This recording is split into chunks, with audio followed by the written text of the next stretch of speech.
Kirimkan pasien ibu hamil yang tidak tahu haid terakhirnya dan usia kehamilannya tanda tanya, itu ngirimnya pada 9 bulan itu tidak tepat ya.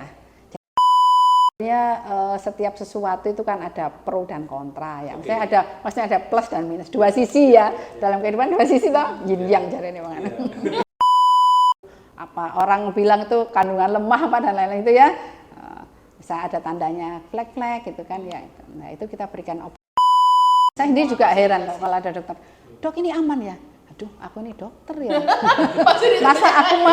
masa aku mau nyelakain pasien gitu ya. Tega bener gitu.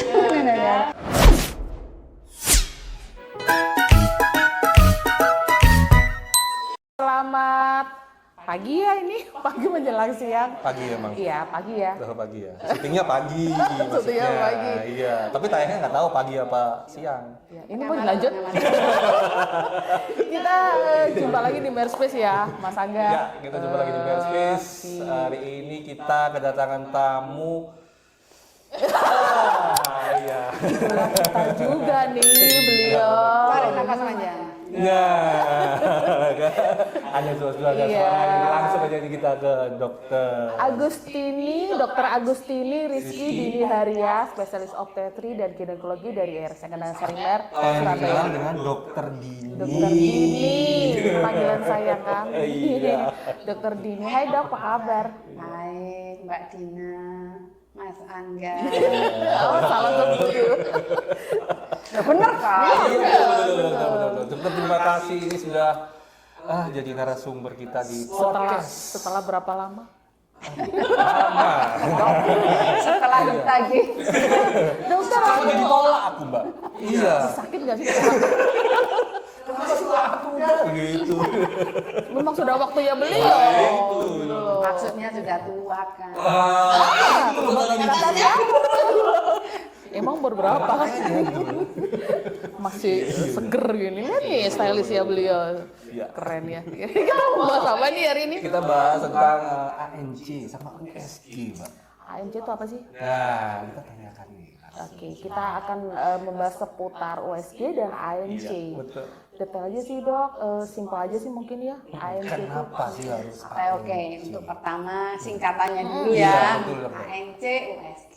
ANC itu singkatan dari antenatal care. Ante itu sebelum, natal lahir, care perawatan ya. Antenatal care. Jadi konsultasi atau perawatan sebelum melahirkan, dengan ANC. Sedangkan USG sendiri ada suatu alat yang namanya ultrasonografi USG ya.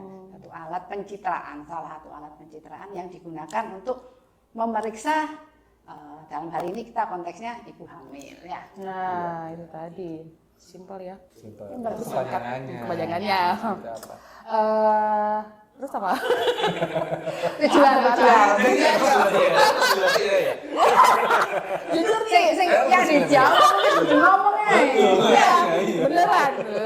Kita udah pertanyaan kemarin. Benar, kenapa sih dokter? Kenapa harus ibu hamil itu harus ANC gitu? Apakah mereka harus cuma sekali aja datang ke dokter kandungan gitu, habis itu udah, ntar kalau udah mendekati nanti datang lagi gitu, nggak bisa kan dokter? Itu ya ANC seperti singkatannya tadi antenatal care. Jadi tujuannya sebetulnya memeriksa kondisi ibu hamil dan janinnya sebelum melahirkan, ya kan?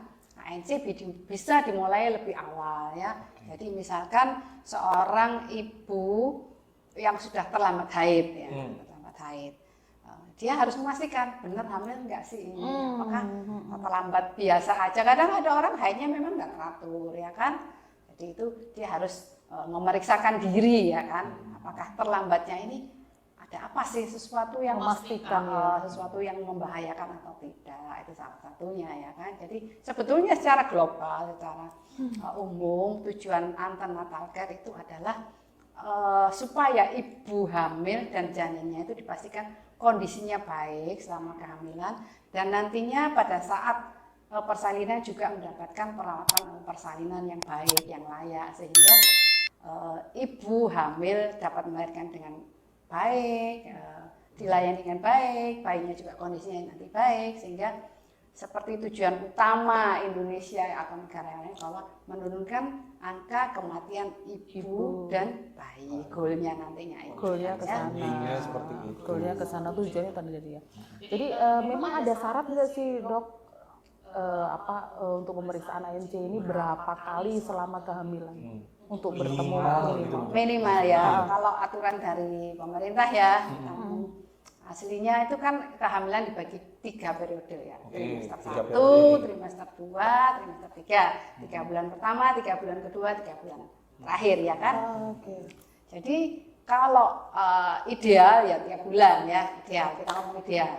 Tapi paling tidak 4 kali ya. selama kehamilan. 4 kali. Minimal ya. Dari 3 Minimal masih. trimester itu tadi. Ya, jadi yang trimester pertama harus periksa karena untuk memastikan tadi betul Iya, hamil apa enggak ya awalnya kan. gitu. Yang kedua trimester kedua 1 kali lagi untuk lihat perkembangannya dari trimester 1 ke 2 apakah pertumbuhan bayi ini sesuai dengan usia kehamilan atau enggak ya kan, berat badannya, kondisi fisiknya dan lain-lain. Sedangkan trimester ketiga 2 kali karena nanti dia akan menghadapi persalinannya itu ya 2 kali 4 Jadi ya. 4 Minim ya, minim. ya. minimal. Itu biasanya apa aja sih dok yang diperiksa itu apa aja sih?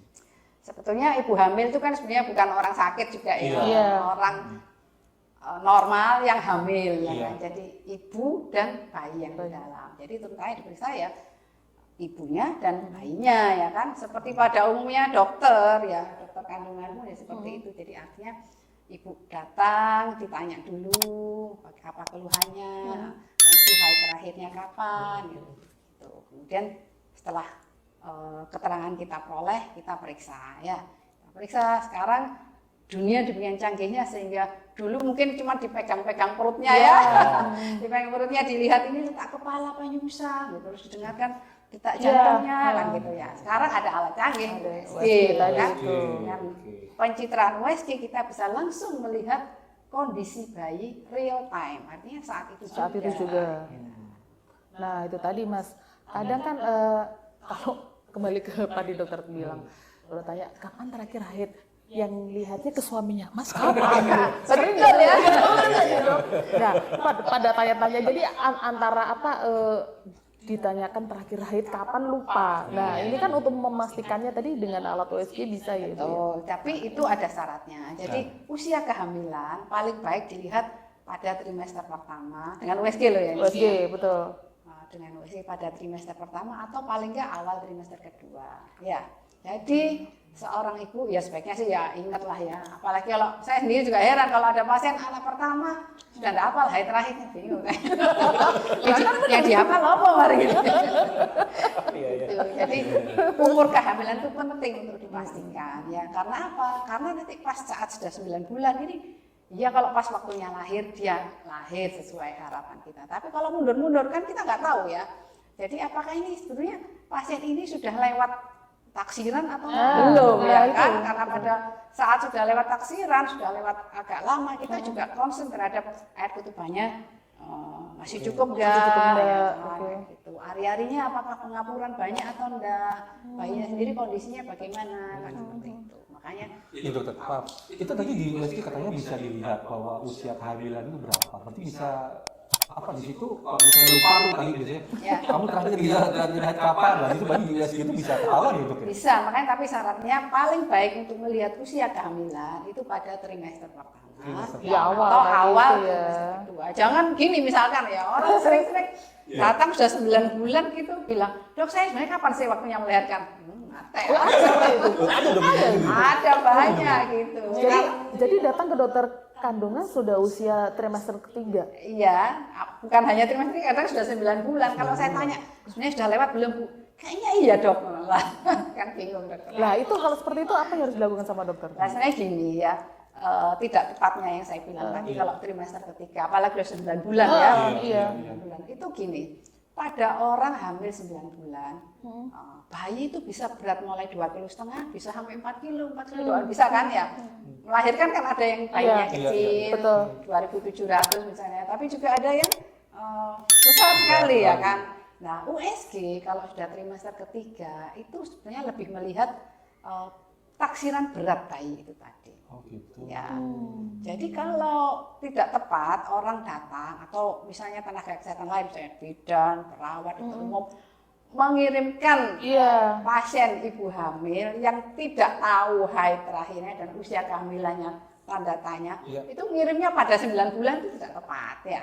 Jadi harusnya awal kalau kita tahu bahwa seorang ibu telat ya, terus misalnya kalau di vaskes pertama, di bidan dan lain itu di tes pack ya, positif, oh hamil, berapa bulan, nggak tahu ya, sebaiknya itu dikonsultasikan dengan USG supaya bisa dipastikan ibu ini hamil berapa bulan dan taksirannya kapan, gitu ya. Jadi kalau 9 bulan datang makin kecil taksiran bayi pada 9 bulan tadi ya, itu berarti taksirannya mundur dia bisa kan? Mundur. Karena dia kecil, yang hitungnya di USG-nya kan sudah ada rumusnya gitu ya.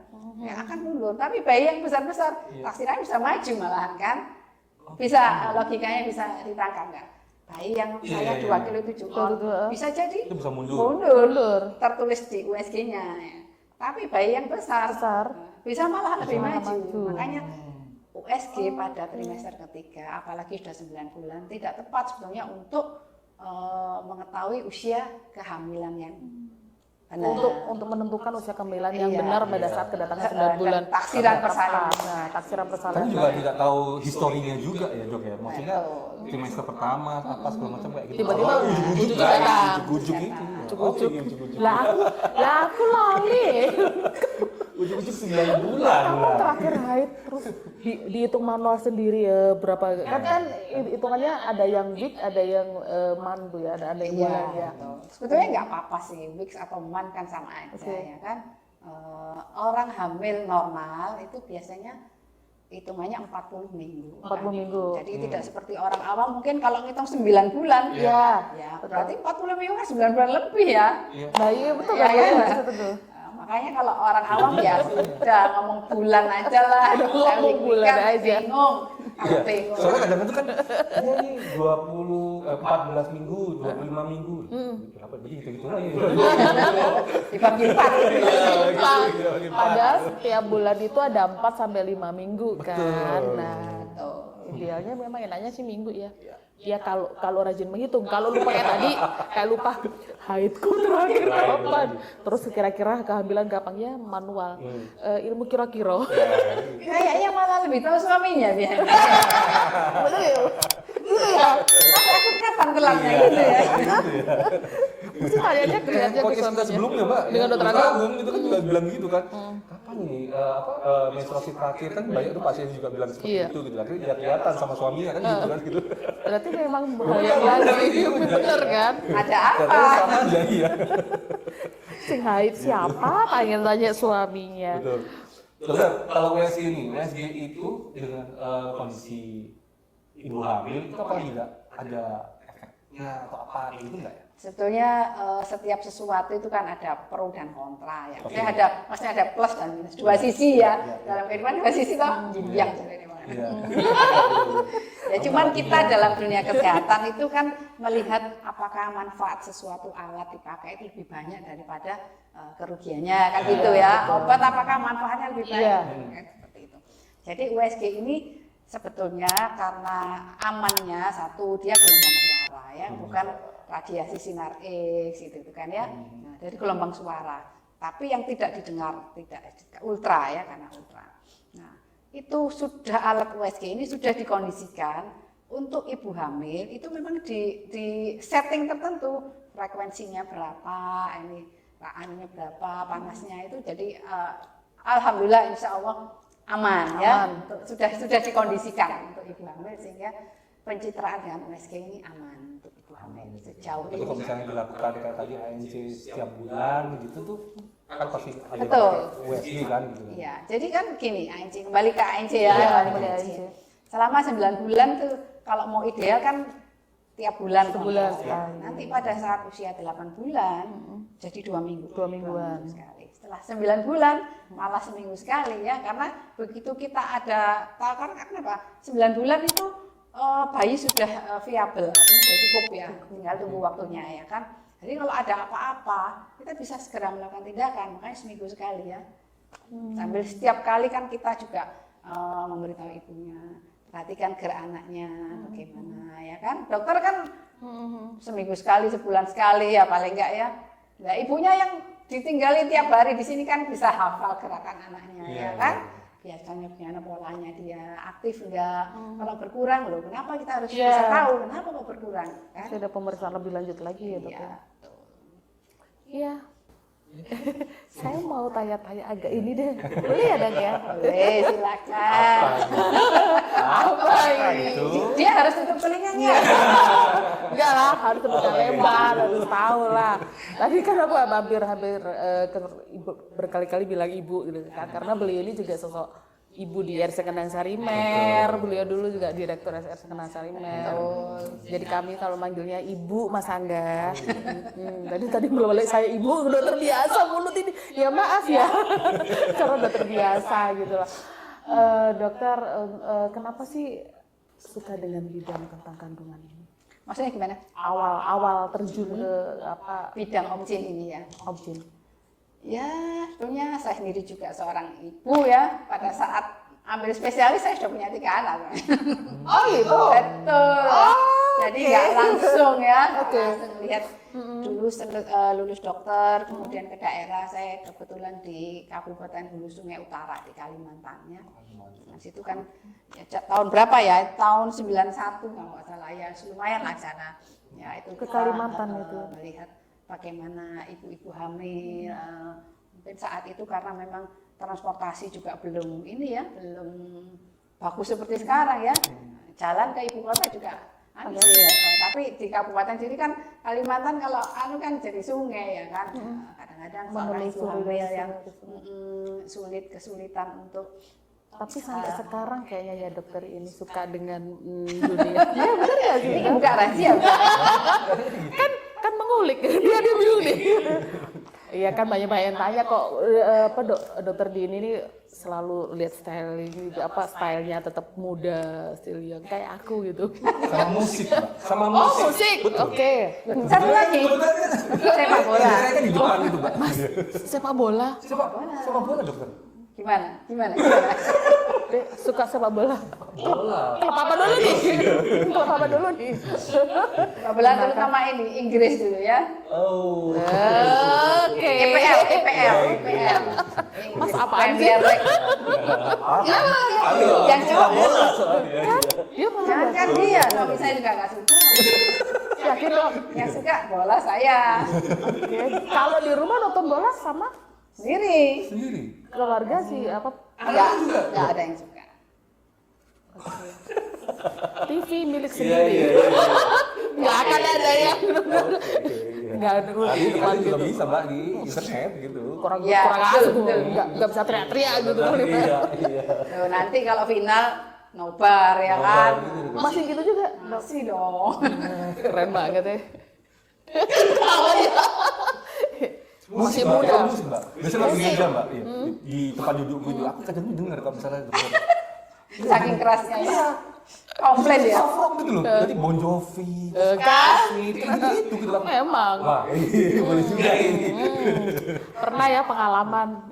Sedikit bocorin. Bocorin lagi. Dulu pada saat akreditasi pertama kan kita dikawal sama driver ya, driver itu. Sampai kaget gitu loh. Drivernya muterin musik Bon Jovi gitu loh. Terus dokter Dini nyanyi di belakangnya gitu. Makin dikerasin sama drivernya, makin dikerasin Mas. Terus habis gitu dokter Dini turun, saya tanya, Mbak itu siapa sih? Oh dokter Dini, kenapa? Ih keren banget ya. Aku mau ngajak ngobrol, sungkan. Beliau ternyata suka musik gitu. Yang keren dokternya apa musiknya? Tanya dok, gitu ya. Udah dengan style seperti ini juga suka kemana-mana ya dok ya. Dari Suka bolang. Nah kan ini suka bolang, sosial juga ya dok ya dari apa? Satria Erlangga. Nah ini dia. Sudah pernah naik belum? Aku sudah. Kapal Satria Erlangga. Jadi ini ya kapal Satria Erlangga ini kapal yang sosial dari Ya, jadi kapal Pulau-pulau kapal ya, Bu. Satria Erlangga ini kan kita berlayar ke pulau-pulau yang terluar, terpencil, yang nggak ada penyelayanan reguler gitu ya, Mbak. Jadi kita menghampiri ibu-ibu, saya ya, maksudnya kapalnya juga Iya, ada dokter bedah, menarik ini, Mas. saya ibu-ibu hamil yang resiko tinggi kita menyeleksi ya kan, prinsipnya kan itu sistem rujukan yang tepat ya, yang bisa kita selesaikan di situ. Saya bisa operasi di kapal itu loh. dengan ombak gitu, Ibu. Ya sebetulnya kapalnya kan buang jangkar sih ya, Ya, tapi kan tetap aja ada, tetap ombaknya meskipun sandar kan tetap kena. tetap ya alunannya agak gimana Oke, gimana. sambil operasi sambil pegangan atau bagaimana, Bu? Loh, punya kuda-kuda. Bola itu. Itu tadi, penting nggak? Satu lagi itu yang silat. Aduh, ini yang aku ketinggalan di silat ini ketinggalan ya, Bu. Iya, masih Ibu. Silat untuk kesehatan kan ya. Makanya tetap muda kayak gini kan beliau kan. Ya kembali ke Satria Erlangga tadi, itu memang tidak dokter objin aja seperti Ibu bilang ya. Enggak, memang kita pada umumnya kita itu menentukan dulu mau ke pulau apa misalkan. Oke. Ya, kita dalam setahun membuat target ya. Pulau ini ya. Perencanaan ya. Nanti kita kirimkan relawan pihaknya dokter umum atau ada relawan yang datang dulu untuk melihat kasus apa aja yang ada di Yang ada di situ, sana. ya. Kalau kasus itu nanti kita kondisikan, kita carikan misalnya perlu dokter bedah plastik karena ada kasus bibir sumbing misalnya ya. Oh, Ini juga dibawa juga? Iya, kita bawa dokter bedah plastik ke sana gitu. Kalau misalnya batu buli-buli ya, ya kita bawa dokter urologi. Karena prinsipnya 4 besar itu sih, kandungan, bedah, penyakit dalam, anak sama anestesi ya toh. Berapa lama tuh biasanya, Pak?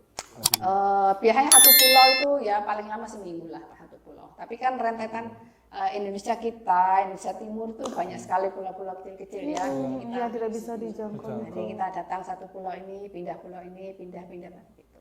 Kalau krunya change-nya biasanya 2 minggu. Nggak boleh dong cuti lama-lama ntar dimarahi pasien mer. Ya, dicari. Telepon nanti, Pak. Oke.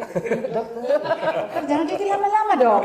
Maksudnya pada cari. Soalnya beliaunya dicari soalnya Mas Am. Oh, jadi 1 minggu itu perpindahan untuk 1 sampai 2 minggu ya. 1 Kru sampai change 2. ya. Perubahan. Jadi, perpindahan ganti kru ya toh. Ganti tenaga medis. Jadi tindakan pembedahan dan lain-lain pun di kapal itu ya. Iya, jadi kapal ini memang kita desain kapal pinisi kecil sehingga bisa berlabuh di dermaga-dermaga kecil yang tidak butuh kedalaman yang terlalu ini. Ya kalau kapal besar makin besar makin butuh. Nah, jadi di dermaga rakyat misalnya itu kayak gitu. Nah, itu. Kemudian kita ada 2 kamar operasi di situ. Ada 2 Ada kamar 2 kamar operasi. di sana. Kita melakukan operasi di situ. Beberapa kali saya. Bagaimana Apakah kalau ada yang hitung? mabuk laut, Dok? Ya nggak boleh mabuk laut. Bisa ya. Mabuk laut lah krunya. Kan daerah besi itu kan pulau kecil, meski pulau kecil tapi kan ombaknya kan gede tuh Mas gitu. Operasi begini. Kalau minum anti mabuk laut gini dong. Kan. Oke, kembali ke RC Kedai Carimer. Lanjut Mas Am. Iya. Tadi kita bicarakan ANC, setelah itu kita bicarakan USG juga. Nah, balik ke USG dokter. Saat pemeriksaan itu apakah harus ada prosedur yang khusus, misalnya nggak boleh makan atau nggak boleh minum banyak kayak gitu dok? Atau nggak Justru boleh sebaliknya. Atau harus puasa dulu gitu? Kalau puasa sih enggak ya. Ada beberapa pemeriksaan USG yang memerlukan justru bukan puasa tapi tambah minum. Oh gitu. Disuruh minum karena untuk mengisi buli-buli kandung kencing ya. Karena alat reproduksi ya kandungan, rahim, minum telur, saluran telur dan lain-lain itu letaknya berdekatan. Jadi misalnya pada keadaan tertentu seorang dokter atau seorang operator USG itu butuh kontras untuk kontras dalam arti ada perbedaan warna, perbedaan ekositas. Jadi kalau air buli-bulinya kosong mungkin agak sulit menemukan sesuatu itu. Oh, jadi harus minum itu tadi. Jadi minum diisi ya, minum suruh tahan dulu, nggak boleh dikencing. nggak boleh pipis kan dulu ya untuk keperluan pemeriksaan itu memang ada. Kebalik jangan puasa malah Betul. ya. Kebalik Mas Ang. Oh iya, puasa. Beberapa tidak selalu ya. Nah kalau misalnya untuk yang awal-awal dok, misalnya untuk melihat janin di trimester awal mungkin pada saat pemeriksaan tespek ragu ya, itu terus di USG atas tidak bisa, apakah ada USG lain? Oh, maksudnya pemeriksaan USG-nya. Ya, memang pada umumnya itu kalau kandungan ya pakai USG perut ya, abdominal namanya, transabdominal ya.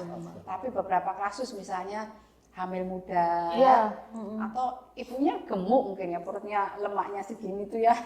Segini juga orang. Segini Mas. Itu mungkin sulit ya kalau masih hamilnya masih muda ya kan. Makanya kita melakukan USG-nya dengan probe vagina. Jadi probe itu apa ya? Seperti ini alat yang transducernya yang memberikan gelombang suara tadi itu bisa masuk lewat vagina. Tapi jangan khawatir, kecil. Oke. Kecil. Kan ada yang Itu dengan kondisi tadi itu kalau misalnya dengan menggunakan apa? yang tadi Dengan tidak bisa. transabdominal kesulitan. Kalau di lewat bawah bisa ya dok ya? Bisa pada anu tertentu bisa. Sama juga dok, kan? Maksudnya yang dia juga sama, maksudnya bisa detak jantung bayi juga. Bisa, sama. Terus, Sama, betul. Yang masih kehamilan Muda. ya. Muda. Kan memang hamil sampai kira-kira 12 minggu mungkin itu masih ada di dalam rongga panggul. Belum keluar ke rongga perut ya. Jadi kan kita ada rongga dada, rongga perut, rongga panggul yang dikelilingi tulang panggul itu kan. Ya. Kalau masih yang kecil-kecil kan di situ masih belum sampai masuk ke rongga perut ya itu bisa. Jelas sekali periksanya pakai. Nah itu tadi baru tahu ya. iya. Iya. Makanya hamil lagi. Istrinya maksudnya. Masih lama kan berapa menit lagi?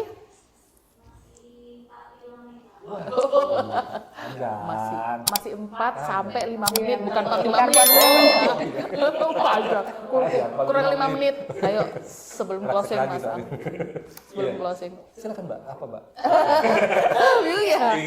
Kalau saya sih terkait ini ya, kadang kalau hamil di trimester pertama gitu, ada kan pasti dokter kasih advice obat ya. Iya. Nah kan ini untuk wanita karir kan kadang katanya sih dok obatnya tuh berbeda, entah penguat atau bagaimana, apa benar sih dok? Oh gitu. Jadi sebetulnya sekali lagi wanita hamil itu bukan orang sakit ya.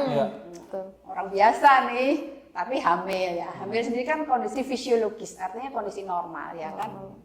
Jadi sebetulnya kalau memang ada sesuatu indikasi kita berikan obat. Orang awam menyebutnya obat penguat ya kan. Ya betul. Sebenarnya obat penguat itu apa sih? Obat penguat itu obat yang kerjanya mempertahankan supaya rahim ini nggak kontraksi ya kan. Kalau mungkin orang kecapean, stres, orang bilang itu kandungan lemah apa dan lain-lain itu ya. Bisa ada tandanya flek-flek gitu kan ya.